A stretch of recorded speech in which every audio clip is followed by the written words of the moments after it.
Hello friends, this is पूजा कांटीवाल। चलो आज हम पढ़ते हैं एंग्लो नॉर्मन एज, ठीक है। क्योंकि इससे पहले वाले लेक्चर में हम पढ़ चुके हैं हमारा एंग्लो सैक्सन एज, ठीक है। मैंने आपको बहुत ही अच्छे से समझाया था कि क्या है हमारा एंग्लो सैक्सन एज। आज हम पढ़ेंगे उसके नेक्स्ट वाला एज जिसको हम बोलते हैं एंग्लो नॉर्मन एज, ठीक है। अभी हमें करना है स्टार्ट। देखते हैं क्या क्या है हमारे एंग्लो नॉर्मन एज के अंदर। जितना जल्दी हो सकेगा हम सारी चीज़ों को बहुत ही अच्छे से कवर करेंगे ताकि आपको बहुत ही अच्छे से समझ आ जाए, ठीक है। चलो तो स्टार्ट करते हैं हमारा एंग्लो नॉर्मन एज। इसके हम देखेंगे राइटर्स, ठीक है। इसका हिस्टोरिकल कॉन्टेक्स्ट मैं करवा चुकी हूँ, अगर आपने नहीं देखा तो आप जाइए और एंग्लो नॉर्मन एज का कोई मेरा वीडियो मैंने डाल रखा है ऑलरेडी, उसको जाकर आप विजिट करिए, ठीक है। चलो स्टार्ट करते हैं।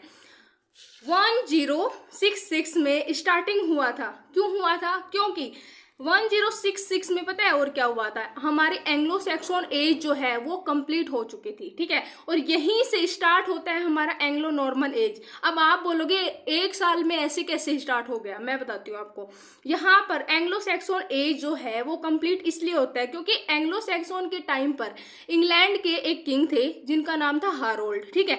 उनके साथ एक होता है कॉन्क्वेस्ट, ठीक है। किसके साथ होता है? नॉर्मंडी के ड्यूक थे विलियम द कॉन्कर। वो अब उनके साथ करते हैं वॉर, और वॉर करते टाइम जीत जाते हैं हमारे कौन? नॉर्मंडी के राजा, ठीक है। तो उसी टाइम से स्टार्ट हो जाता है रूल किसका? विलियम द कॉन्कर का, ठीक है। उनको बोलते हैं क्योंकि वो हर जगह जहां भी जाते हैं वहीं से जीत के आते हैं, ठीक है। इसलिए उनको बोलते हैं विलियम द कॉन्कर, ठीक है। आपको याद रखना है ये वाली बात। तो और देखते हैं और क्या है इसके अंदर। अब आप बोलोगे कि नॉर्मंडी कहाँ है? देखो, फ्रांस जो है हमारा, ये मान लो ये फ्रांस है। फ्रांस का एक इस साइड एक स्टेट पड़ता है, ठीक है।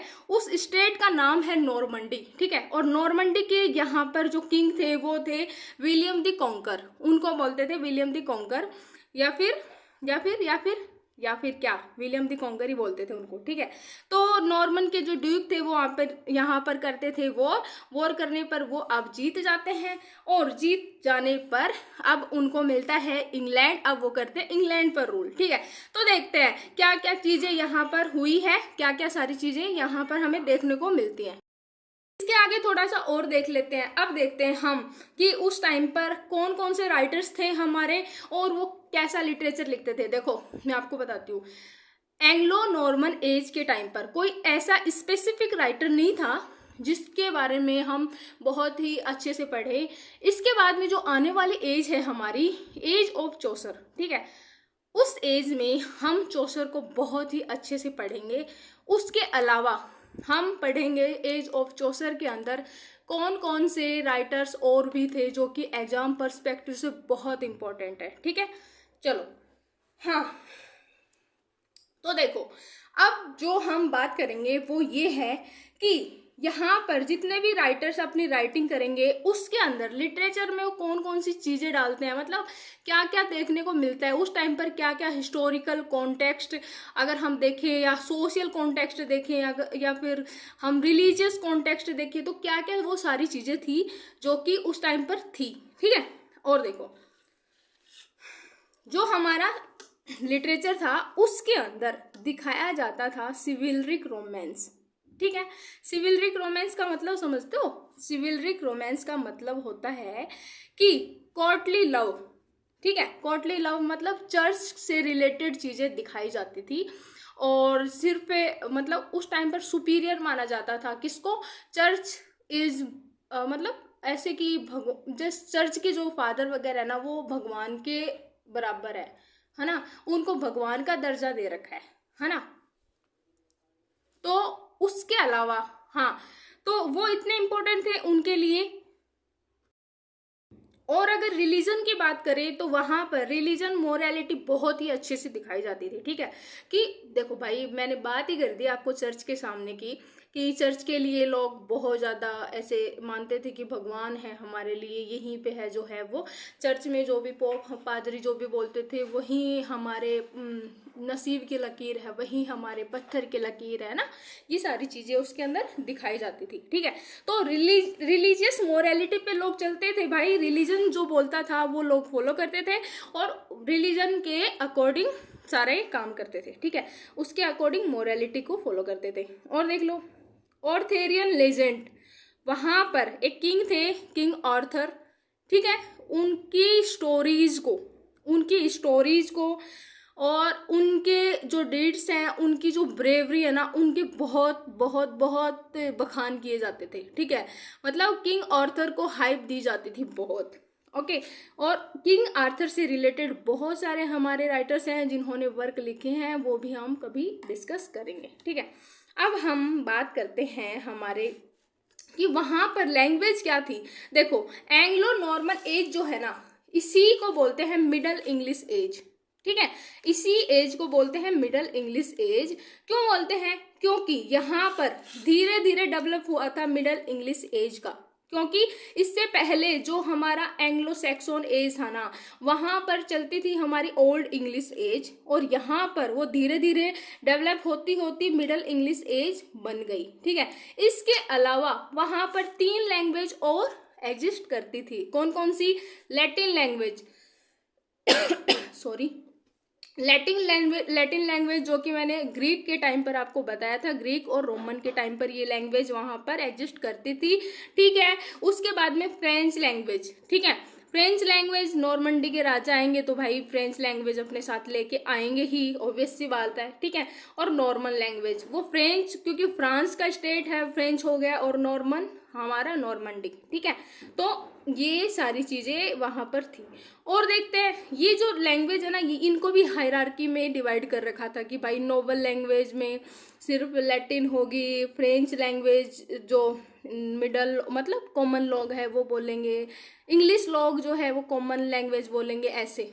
ठीक है, कॉमन पीपल बोलेंगे। मैं थोड़ा सा अटक गई, कोई बात नहीं, चलता है इतना तो।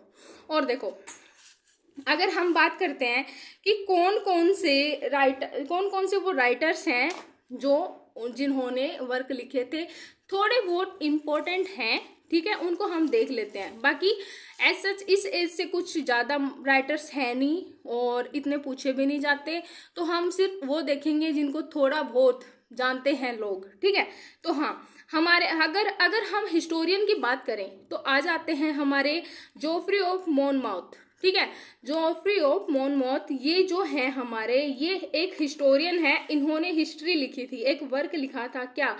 हिस्टोरिया रेगम ब्रिटेनिया। ठीक है, ये वाला वर्क लिखा था, इसके अंदर ब्रिटेन की हिस्ट्री को थोड़ा सा बताया था। ठीक है, इसके अलावा आते हैं हमारे ऑर्डरिक विटेलिस। ठीक है, ये नाम बड़े अटपटे हैं। ठीक है, ये बार बार हमें याद करने पड़ेंगे ना, तब याद होंगे, ऐसे याद नहीं होंगे।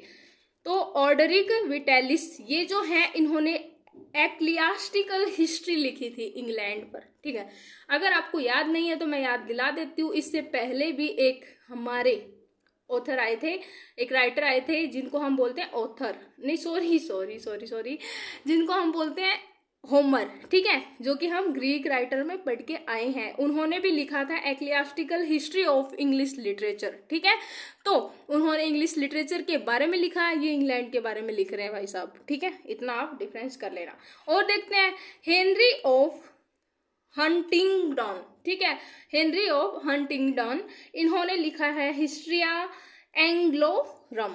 ठीक है, हिस्ट्रिया एंग्लोरम, ये वर्क इतने इंपॉर्टेंट नहीं है, मैंने तो अब तक देखे नहीं एग्जाम में। बाकी हमें पता होना चाहिए कि नॉर्मन एज में कौन से राइटर्स आते हैं। ठीक है, अगर हम रोमांस की बात करें, रोमांस से मतलब है जो लोग नेचर से जुड़े हुए लिखते थे, जो लोग थोड़ा सा प्योरिटी के लिए लिखते थे, मोरालिटी के लिए लिखते थे, तो वो जो लोग हैं उनमें से एक है वेस। ठीक है, ये जो वेस है इन्होंने लिखा रोमन दे ब्रूट। ठीक है, और देखते हैं लेमैन ने भी ब्रूट लिखा है एक वर्क, और मोरी दे फ्रांस, इन्होंने लेस नाम का एक वर्क लिखा है। ठीक है, इनके जो वर्क है, उनकी थीम क्या क्या रही है वो देख लेते हैं।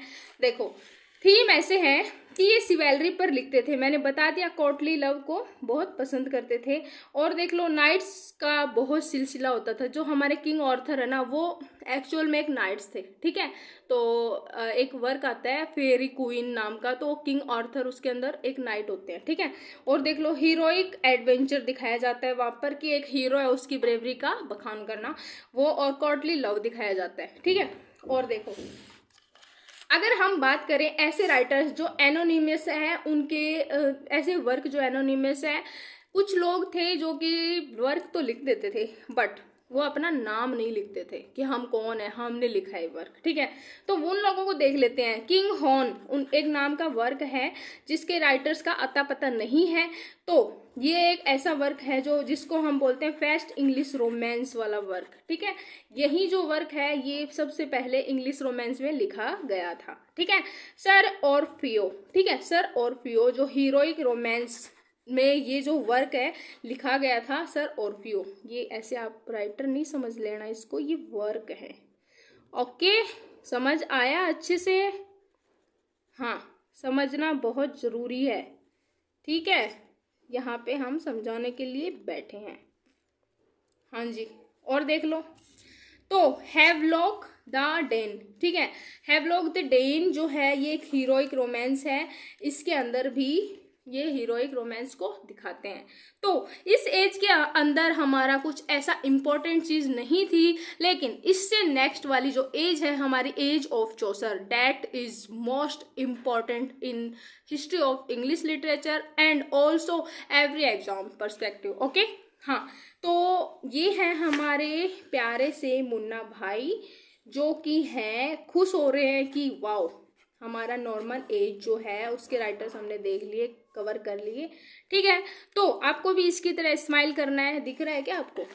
आपको भी इसकी तरह स्माइल करते रहना है और हमेशा खुश रहना है, ठीक है।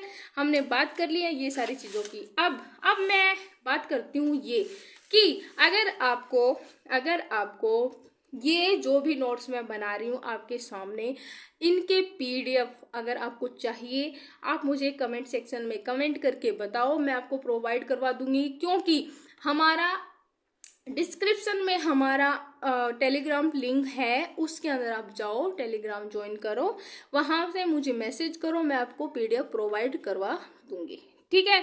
और चैनल को सब्सक्राइब कीजिए, शेयर कीजिए, लाइक करें और वीडियो को कंप्लीट देखना है, लेक्चर को कंप्लीट करना है, ठीक है। इसीलिए मैं बड़े वीडियोस नहीं बना रही, छोटे हैं वो आपको कंप्लीट करने हैं, तभी आपको कुछ समझ आएगा।